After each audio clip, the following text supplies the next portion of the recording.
মহারাজ ফুল দিয়ে ঘর সাজাচ্ছে, তখনই সেখানে শিব আসে। শিব এসে বলে, মেজদা, আজ তো ফুলসজ্জা নয়, তাহলে তুই এটা কি করছিস?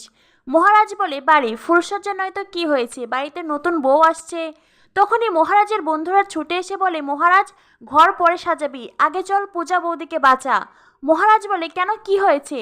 তখনই মহারাজের বন্ধু শিব সকলেই বলে, পূজা বৌদি বাড়ি থেকে বেরিয়ে গেছে।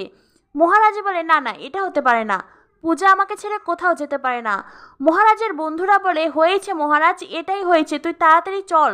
শিবও তাই বলে। তখনই মহারাজ ছুটে বেরিয়ে আসে।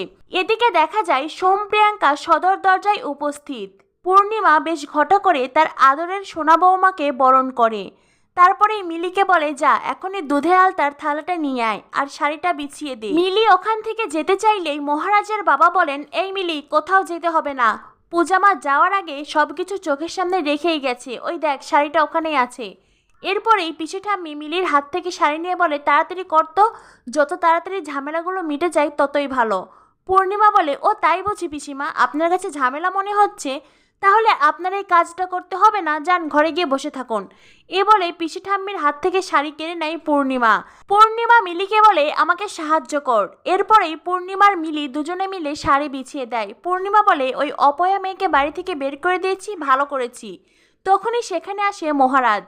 মহারাজ আসতেই পূর্ণিমা বলে, এই তো এলো আরেক অপয়া। মহারাজ কিছুই বলে না, কেননা তখনও প্রিয়াঙ্কাকে বরণ করা হয়নি, তাই মহারাজ কোনো অশান্তি করতে চায় না। পূর্ণিমা প্রিয়াঙ্কাকে বলে, এই তো আমার লক্ষ্মী বৌমা, দাও দুধে আলতার থালায় পা দিয়ে ঘরে প্রবেশ করো। প্রিয়াঙ্কা সবেমাত্র দুধে আলতার থালার ওপর পা রেখেছে, তখনই বিদ্যুৎ চলে যায় আর ঠাম্মি পিসি ঠাম্মি সকলে হাহা করে হাসতে